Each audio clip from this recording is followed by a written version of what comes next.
इयत्ता 9वीतील राजू बर्वे लिखित दुपार हा पाठ अभ्यासणार आहोत। सगळ्यांनी सकाळचं वर्णन संध्याकाळचं वर्णन प्रत्येकाने केलेलं आहे लेखकाने, पण राजू बर्वे यांनी दुपारचं वर्णन अतिशय सुंदररित्या केलंय। विद्यार्थी मित्रांनो, सकाळ सगळ्यांना छान वाटते, संध्याकाळ सगळ्यांना छान वाटते, पण प्रत्येकाला दुपार ही अत्यंत रटाळ वाटते, पण दुपार पण खूप छान असते असं पण इथे खूप छान असं वर्णन दुपारचं इथे राजू बर्वे यांनी इथे केलेलं आहे। तर दुपार ही कशी जाते इथं छानसं वर्णन इथे राजू बर्वे यांनी इथे केलेलं आहे। तर बघा, दुपारचं वर्णन इथे राजू बर्वे यांनी केलेलं आहे। तर शहरामध्ये, खेड्यामध्ये, जंगलामध्ये, प्रत्येक भागामध्ये दुपार ही कशी जाते तर आपल्याला इथे पाहायचं आहे।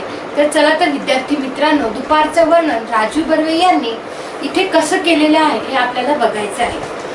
राजू बर्वे 1958 प्रसिद्ध लेखक, निर्माता व दिग्दर्शक, मनबहर, मृगजळ, मोहरलेले क्षण, रंगनिशेचे, मनात आलं म्हणून, मनस्पर्श इत्यादी पुस्तके प्रसिद्ध, देवाशपथ खरं सांगेन, बोला दाजीबा, दे धडक बेधडक, सासर झालं माहेर या मराठी चित्रपटांची निर्मिती, दुपारच्या प्रहराचे मनोहारी चित्रण प्रस्तुत ललित लेखातून लेखकाने व्यक्त केले आहे। प्रस्तुत पाठ मनात आलं म्हणून या पुस्तकातून घेतला आहे। कोणत्या पाठातून घेतलाय विद्यार्थी मित्रांनो? मनात आलं म्हणून या पुस्तकातून घेतलाय। चला तर विद्यार्थी मित्रांनो, दुपारच्या प्रहराचं वर्णन इथे छान इथं लेखकाने कसं केलंय आपल्याला बघायचं आहे। सकाळच्या उल्हासानंतर आणि प्रसन्नेनंतर सूर्याच्या तेजाचे तळपत असते पृथ्वी आणि पृथ्वीवरील माणसे, प्राणी, पशु, पक्षी, झाडे, वेली। सूर्य दिवसाच्या मध्यान्हावर आलेला असतो। सूर्य कुठे असतो? डोक्यावर आलेला असतो आणि सुरू होते या विश्वाची, या जगाची दुपार। या प्रखर सूर्याच्या तेजाने तेजाळून जातो हा सगळा आसमंत, सगळीकडे कडक ऊन पडलेलं असतं। माझ्याकडे डोळे वटाळून पाहिलं तर डोळे जाणून टाकी। आपण सूर्याकडे पाहू शकतो का दुपारी? नाही पाहू शकत। असं त्या सूर्याचं रौद्ररूप सूर्य नारायणाकडे न बघताही दिसतं दुपारचं। आपल्या कर्तृत्वानं त्यानं दिपावून टाकलेलं असतं पृथ्वीला, इतकं की त्याच्याकडे पाहण्याची सुद्धा हिंमत होऊ नये। आपण पाहू शकतो का दुपारी? नाही पाहू शकत। अशी ही दुपार होते असते एखाद्या शेतावर। आता शेतावर कशी दुपार होते बघा। त्या तळपत्या सूर्याला साक्षी ठेवून सकाळपासून केलेल्या कामाचा शिनवटा घालवण्यासाठी, शिनवटा म्हणजे थकवटा घालवण्यासाठी प्रशस्त अशा वडाच्या नाही तर पिंपळाच्या झाडाच्या सावलीत विसावलेला असतो कोण? शेतकरी।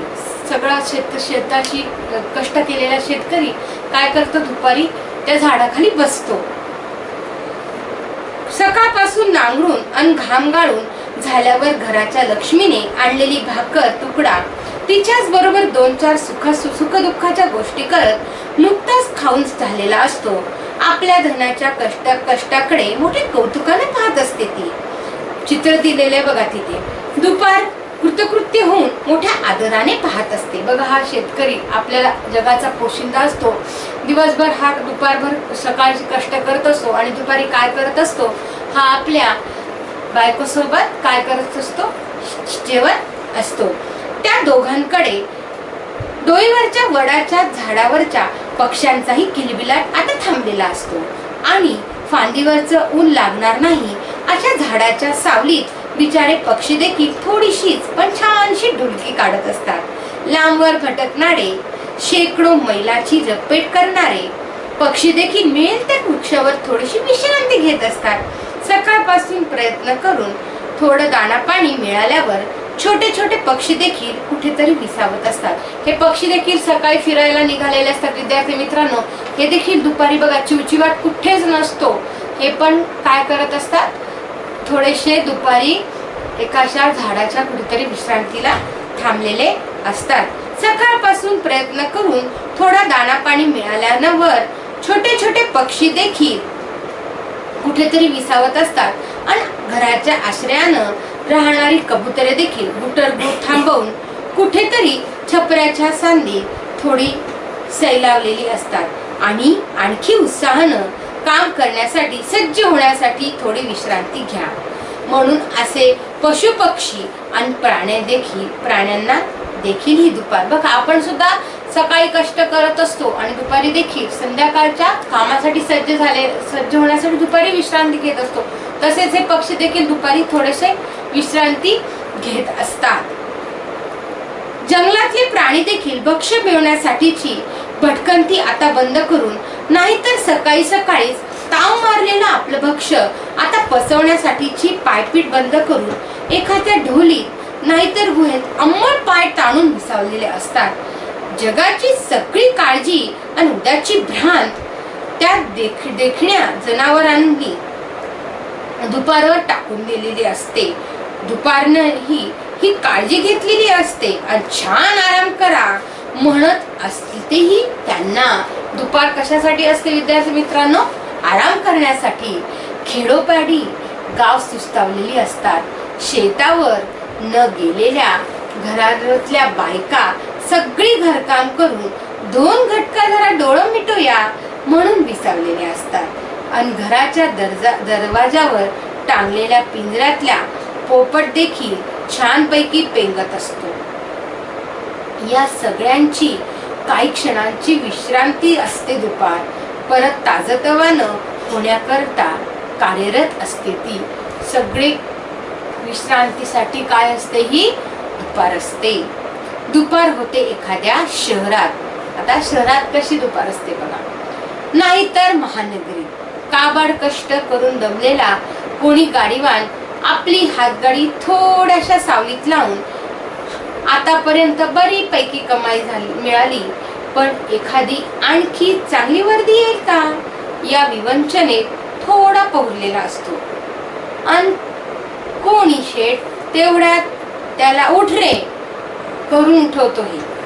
थोडी लांबवरची वर्दी मिळालेली असते, त्यानंही फारशी घासाघीस न करता हमाली करून कबूल केलेली असते आणि कपाळावर उपरणं बांधून तातडीने गाडी ओढायला दुपारचा आळस क्षणात बाजूला सारून तयार झालेला असतो. नागपूरच्या नाहीतर अमरावतीच्या नाहीतर लखनौच्या कानपूरच्या तळपत्या उन्हात बघा, तिकडं खूप ऊन असतं आणि मग या उन्हात तो पण घासघीस जास्त करत नाही. जरा कुठे डुलकी काढून विसावू म्हणणाऱ्या सायकल रिक्षावाल्यांना कोणी लांबची वर्दी दिलेली असते आणि घाम पुसत निघतात बिचारे रात्रीची पोटाची खळगी भरण्याकरता भर दुपारी सायकल मारत. सायकल रिक्षा माहिती विद्यार्थी मित्रांनो, मग ती सायकल रिक्षा मारत हे बिचारे काय करतात? रात्रीची खळगी भरण्याकरता, पोटाची खळगी भरण्याकरता हे बिचारे पैसे कमवण्याकरता निघतात. दुपार सलाम करते या गाडीवाल्यांना आणि सायकल ओढणाऱ्या कष्टकऱ्यांना. कोणत्याशा कारखान्यात पहाटे आलेल्या कामगारांची पहिली पाळी संपलेली असते. हात धुवून हातातला रिकामा डब्बा सावरत लोकल नाही तर बस पकडणाऱ्यांसाठी डोळ्यांवर आलेली झापड दूर सरणाऱ्या प्रयत्न करत धावत पळत घराच्या ओढीने निघालेली असतात हे श्रमिक. आणि त्याच वेळी दुपारपासून रात्रीपर्यंत अव्याहत काम करण्याकरता आलेले असतात त्यांचे साथीदार. काही जण दुपारची सकाळची पाळी संपलेली असतात आणि काही जण दुपारच्या शिफ्टला निघालेले असतात. धडधडणारा ते अवाढव्य मशीन थांबवायचं नसतं आणि ही सगळी कार्यशीलता कौतुकानं पाहत असते दुपार आणि कार्यरत राहण्याचा आशीर्वादी देत असते त्यांना. मधल्या सुट्टीत वर्गातून आरडत ओरडत धूम ठोकणाऱ्या पोरांना कोण आनंद झालेला असतो या छोट्याशा सुट्टीचा आणि आईनं काय डब्यात दिलेलं याची उत्सुकता तर आता अगदी शिगेला पोहोचलेली असते. आता बघा शाळेची मज्जा, दुपारची मधली सुट्टी झालेली असते आणि आता दुपारच्या मधल्या सुट्टीत आणि काय डब्यात दिलेलं असतं हे आपल्याला पाहायचं असतं. ते बघा, नेमका आज त्यांचा आवडता डब्बा असतो आणि तो पटापट खाऊन हात धुवून वर्ग सुरू व्हायच्या आत राहिलेल्या थोड्या वेळात त्यांनी थोडा वेळ आणि मस्तीही केलेली असते. दुपार मोठ्या गमतीनं रोज रोज ही शाळेच्या मधल्या सुट्टीचा आनंद घेत असते. शहरातल्या निरनिराळ्या कार्यालयांच्या लेखनिकांचे आणि हिशोबनीत पासनांचे लक्ष हातातल्या नाही तर भिंतीवरल्या घड्याळाकडे लागलेले असते. केव्हाचे 1:30 होत आहे, पोटात भूक लागल्यात, आता एवढ्यात काही नवं काम समोर येऊ म्हणजे डब्बा खाता येईल थोडा निवांतपणे असा विचार येता जेवायची सुट्टी होते. संगणक काही मिनिटाकरता बंद होतात आणि सहकाऱ्यांशी जीवाभावाच्या गप्पा मारत सुखदुःख शेअर करत ताजेतवाने होण्याकरता पोटाला आधार देण्यासाठी एकमेकांच्या डब्यातल्या पदार्थांची थोडीशी चव चाखत एखादं कार्यालय काही मिनिटाकरता कसं शांत झालेलं असतं. जेवणाची सुट्टी संपते, संगणक सुरू होतात, दुपार म्हणते उठा, आराम बस असं पेन सरसावत नाहीतर संगणकाचा कीबोर्ड समोर ओढून घेत असतात. हे आधुनिक श्रमजीवीच. कार्यालयात काम करता करता हळूच खुर्चीतच थोडीशी डुलकी काढू या विचारानं कोणी डुलकी काढतोही आणि दुपार हसत त्यालाही थोडी माफ करून टाकते. काही क्षणांनी हलकेच उठवते त्याला आणि मग तोही करू लागतो अधिक जोमानं टेबलावरचं त्याचं काम. काही जण थोडी डुलकी मारतात दुपारी झोप येते तर, आणि दुपार त्याला थोडीशी माफ पण करून टाकते. दूर अथांग पसरलेल्या समुद्रावरही दुपार झालेली असते. मैलो गणती पसरलेलं समुद्राचं खारं पाणी चकाकत असतं, डोळे दिपवून टाकत असतं. भर दुपारी आणि दुपार खुणावत असते, बोलावत असते. या पाण्यालाच आपल्या कवेत घ्यायला.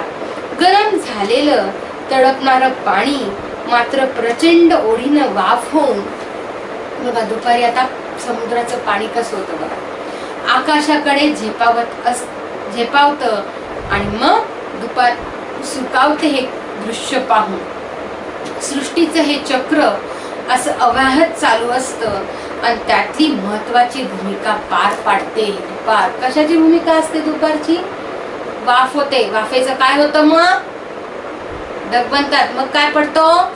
पाऊस पडतं. सगळ्यात महत्वाची काय करते भूमिका पाडते ही दुपार. करत्या घरातली करती माणसं आपल्या आयुष्याच्या प्रश्नावर म्हणजे आयुष्याच्या दुपारीच कर्तृत्वानं 4 पैसे आपल्यासाठी आणि पुढच्या पिढीसाठी गाठी बांधत असतात. विद्यार्थी मित्रांनो, महत्वाचं वाक्य.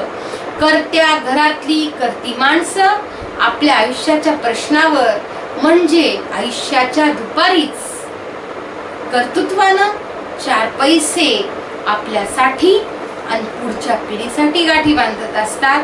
त्या उद्योजकांची आयुष्यातली सकाळ, शिकण्याचा काळ आता संपलेला असतो आणि आयुष्याची संध्याकाळ व्हायच्या आत त्याला आपल्या आयुष्याच्या संध्याकाळची बेगमी याच आपल्या 40-50 वर्षाच्या काळात आपल्या आयुष्याच्या दुपारीच करून ठेवायची असते. आयुष्याची दुपार म्हणजे काय रे विद्यार्थी मित्रांनो? हे वाक्य तुम्ही मला लिहून सांगायचं आहे. आयुष्याची दुपार म्हणजे काय?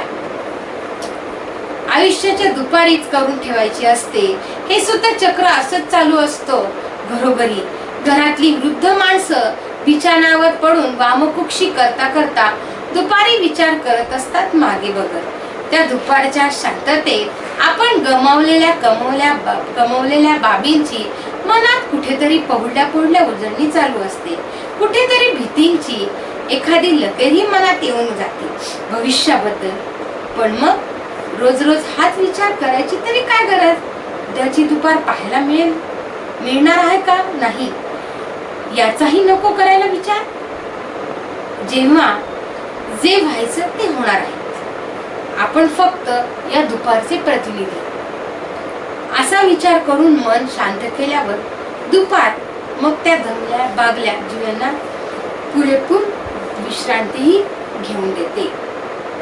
हिमालयातली नाही तर दूर कुठे तरी आल्प्स पर्वताची बर्फाच्छादित गिरी शिखरे तेजानं न्हाऊन निघतात.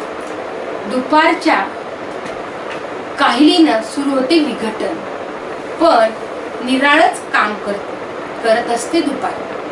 समुद्राच्या पाण्याची वाफ आणि आता डोंगरावरच्या बर्फाचं परत पाणी जणू दुपारच्या रौद्ररूपानं अचंबित होऊन जोरदार गिरीशिखर छापानं टाकू लागतात आणि प्रसवू लागतो तो डोंगर माथ्यावरून थेंबा थेंबाच्या रूपानं खाली धरतीकडे. सगळीकडे येणाऱ्या त्या पाण्याचं मग ओढतून पुढे नदीला मिळते ते पाणी आणि पावसाचा थेंबही न पाडता ही जादूगर दुपार दुथडी भरून धावायला लागते त्या नदीला. शेतकरी सुखावतो. गहू नाही तर तांदळाचं आता दाणेदार पीक येईल म्हणून धन्यवाद देते. दुपारनं आपलं काम चोख बजावलेलं असतं. बघा विद्यार्थी मित्रांनो, दुपार म्हणजे काय होतं, मी तुम्हाला पहिल्याच याच्यात आता सांगितलं की दुपारमध्ये काय होतं, बाष्पीभवन होतं आणि मग त्याच्यामुळे पाऊस पडतो आणि पावसामुळे जमीन हिरवीगार होते आणि त्याच्यात काय होतं, आपल्याला धान्य मिळतं आणि त्यामुळे शेतकरी सुखावतो. शेतकरी नव्हे तर आपण सगळे सुखावतो आणि सगळ्यात महत्वाची भूमिका ही दुपार करत असते हे आपल्याला कळत नसतं. आणि शेतकरी नाही तर आपल्याला सगळ्यांनाच त्याच्यामुळे काय मिळतं, धान्य मिळतं. सगळ्यात शेवटचा पॅराग्राफ खूप महत्वाचा आहे विद्यार्थी मित्रांनो. कृतज्ञता व्यक्त केली आहे दुपारबद्दल. सगळ्या ह्याच्याबद्दल कृतज्ञता व्यक्त केलेली आहे, पण दुपारबद्दल राजीव बर्वेंनी काय कृतज्ञता व्यक्त केली बघा. हे दुपार तू कर्तृत्ववान आहेस, कामाची प्रेरणा देणारी आहेस, सर्व सृष्टीला कार्यरत करणारी आहेस, आपल्या कर्तृत्वाच्या तेजानं तळपवून टाकणारी आहेस. दुपार तू मानवाची हित करते आहेस, रक्षण करते आहेस, आपल्या तेजानं तू नाश करतेस, हवेतले कीटक नि जंतू आणि स्वच्छ करून टाकतेस.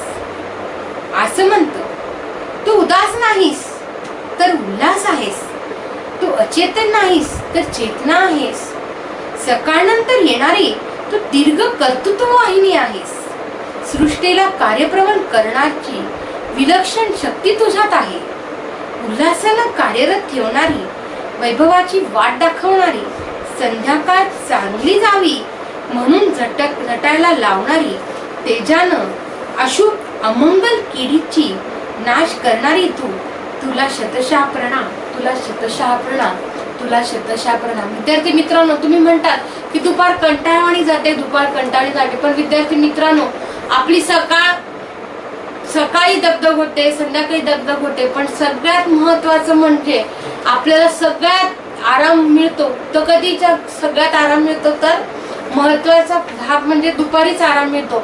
अतिशय छान. सगळ्यात गावाकडे दुपार कशी जाते, शहरात दुपार कशी जाते, जंगलात दुपार कशी जाते, दुपारी महत्वाची कामं काय होतात, तर ही सगळी कामं या लेखकाने अतिशय सुंदररित्या इथे मांडली आहे. विद्यार्थी मित्रांनो, दुपारी कशी असते इथं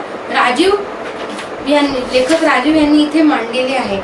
तर तुम्हाला इथं हेच लिहिलं आहे की माझी मे महिन्यातील दुपार. तुमचा घरचा अभ्यास काय राहील, माझी मे महिन्यातील दुपार याविषयी 8 ते 10 वाक्य तुम्हाला इथं लिहायचं आहे. गृहपाठ तुमचा काय आहे, माझी मे महिन्यातील दुपार हा तुमचा घरचा अभ्यास आहे. माझी मे महिन्यातील दुपार याविषयी 8 ते 10 वाक्य तुम्हाला लिहायचं आहे. माझी मे महिन्यातील दुपार याविषयी 8 ते 10 वाक्य तुम्हाला लिहायचं आहे आणि या चॅनलला सबस्क्राईब करायचं आहे. विद्यार्थी मित्रांनो, हा धडा तुम्हाला समजलाच असेल, नाही समजला असेल तर परत तुम्ही व्हिडिओ पॉज करायचा आणि परत पाहायचं आहे. तोपर्यंत विद्यार्थी मित्रांनो, घरी राहा, सुरक्षित राहा. तोपर्यंत टेक केअर.